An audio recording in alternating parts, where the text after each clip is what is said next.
अस्सलामुअलैकुम वरहमतुल्लाहि वबरकातुहू। आप देख रहे हैं न्यूज़ ऑफ इस्लाम और मैं आपके साथ मोहम्मद शाहिद।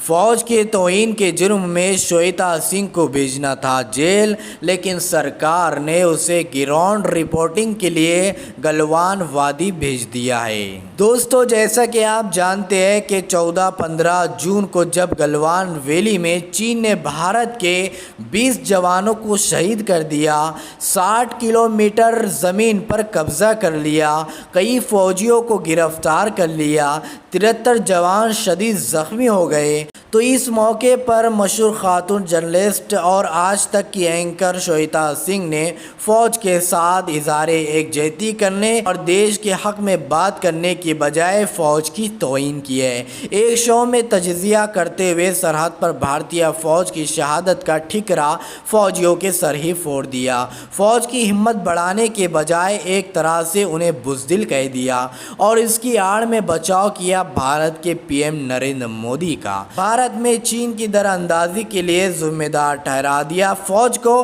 पीएम मोदी और हुकूमत के बारे में कह दिया कि इनका इस मामले में कोई दखल ही नहीं होता है। ये उनका वीडियो कि किस तरीके से उन्होंने फ़ौज की तौहीन की है और नरेंद्र मोदी के बारे में कितने अच्छे अल्फाज बयां किए हैं। पार्टियों को ये समझना होगा कि ये कोई ऐसी घटना नहीं है जो होकर खत्म हो गई है और उसके बाद आप सवाल जवाब कर रहे हैं। दो तीन चीजें इसमें हैं कि सबसे पहले अगर आप पहले दिन से उन सवालों को हम उसका विश्लेषण करें रोहित, तो उसमें ये सवाल उठाना कि चीनी सेना हमारे जमीन पर आ गई और हम सोते रहे, ये सरकार पर सवाल नहीं होता है, ये सेना पर ही सवाल होता है, क्योंकि पेट्रोलिंग की ड्यूटी सरकार की नहीं होती है, सेना की होती है। और हमारे देश में सेना की कोई इतनी आजादी है, हमारे अर्धसैनिक बलों को भी आजादी है कि वो जो पेट्रोलिंग ड्यूटी कर रहे हैं उसके लिए किसी पॉलिटिकल मास्टर से अपने कमांड नहीं लेते हैं। अगर आईटीबीपी के हटने के बाद वहां पर भारतीय सेना भी पहुंची और आप कहते हैं कि चीन ने हड़प ली हमारी जमीन, तो ये फिर सेना के ऊपर सवाल हो जाता है। और इस समय ये एक बहुत संवेदनशील समय है। जो लोग इस समय उस यूनिट के वहां पर मौजूद हैं वही जानते हैं कि एक हो सकता है युद्ध हो जाए की स्थिति कैसी होती है। श्वेता सिंह का यह बयान फ़ौज की तौहीन पर मबनी है, भारतीय जवानों की बेइज्जती है। सच कहिए तो ये देश के साथ गद्दारी है। श्वेता सिंह को जेल की सलाखों के पीछे जाना चाहिए था। इस बयान की वजह से इसके खिलाफ केस दर्ज होना था, देश और शहर में एहतजाज होना चाहिए था, लेकिन मामला बरस हो गया है। फ़ौज की तौहीन के बदले में श्वेता सिंह को गलवान वादी में हेलीकॉप्टर पर बिठाकर पहुँचा दिया गया है। यहाँ के बारे में ने कहा था कि फ़ौज की नाकामी है, पीएम की नहीं है। गलवान वादी यानी भारत चीन सरहद पर फ़िलहाल मीडिया को एक्सपोर्ट हासिल नहीं है। मीडिया एहलकारों के वहां जाने पर पाबंदी है। वहां जो कुछ हो रहा है इसकी ग्राउंड रिपोर्टिंग के लिए किसी को सरकार जाने नहीं दी जा रही है, लेकिन श्वेता सिंह वहां ग्राउंड रिपोर्टिंग के लिए पहुंच गई है। आइए देखिए कि श्वेता सिंह ने किस तरीके से वहां पर पहुंचकर ग्राउंड रिपोर्टिंग की है और किस तरीके से मोदी का नाम रोशन किया है और मोदी की कितनी जमकर तारीफ़ की है, हमारी फ़ौजों के बारे में किस तरीके से बेइज्जती की है, किस तरीके से जो है उनको बुज़दिल तक कह दिया है। देख लीजिए उनका खुद का वीडियो। नमस्कार, मैं हूं श्वेता सिंह और आप देख रहे हैं आज तक। लाइन ऑफ एक्चुअल कंट्रोल यानी भारत और चीन के बीच की वो सरहद जहां पर हजारों फीट पर बर्फीली चोटियों से घिरे हुए एक धोखेबाज दुश्मन के सामने डटी हुई है भारतीय सेना। आज सरहदी इलाकों का दौरा करते हुए ग्राउंड रिपोर्ट हम आपको दिखाएंगे कि पूरी दुनिया अगर कहती है कि माउंटेन फोर्स के तौर पर, यानी कि इन पहाड़ों में लड़ने के लिए अगर सबसे ताकतवर किसी की सेना है तो वो सिर्फ भारत की सेना है।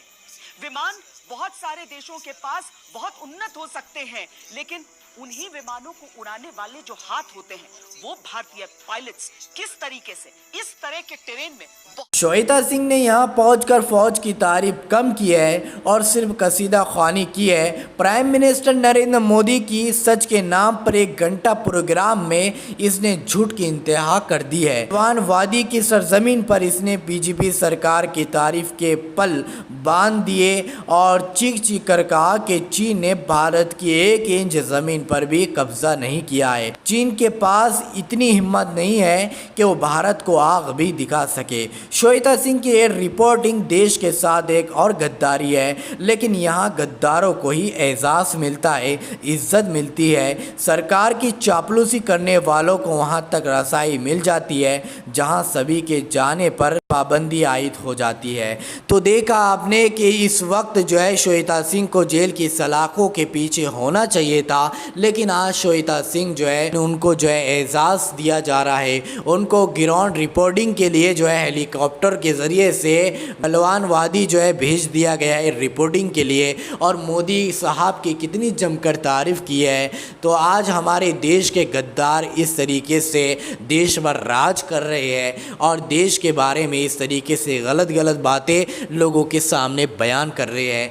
हमें और आपको चाहिए कि ऐसे गोदी मीडिया वालों का हम एक्सपोर्ट करें, गोदी मीडिया वालों का बायकॉट करें। हमारे सेना के बारे में किस तरीके से गलत बातें बयान कर रही है, आपको ये जानकारी कैसी लगी है और श्वेता सिंह के बारे में आपकी क्या राय है, तो ज़रूर हमें कमेंट करके ज़रूर बताइए, ताकि हमारी हौसला अफजाई हो और फिर से हम आपके सामने इनके बारे में कुछ बातें रखने की कोशिश करें। और ऐसे चैनलों और ऐसे न्यूज़ एंकरों का बायकॉट करना इस वक्त की अहम जिम्मेदारी है। तो आप ज़रूर जो है इन लोगों का बायकॉट कीजिए। तो चलिए अगली वीडियो में इसी तरीके से आपके सामने कुछ ऐसी ही बातें लेकर हाजिर होंगे। जब तक हमें इजाज़त दीजिए। वस्सलाम वालेकुम।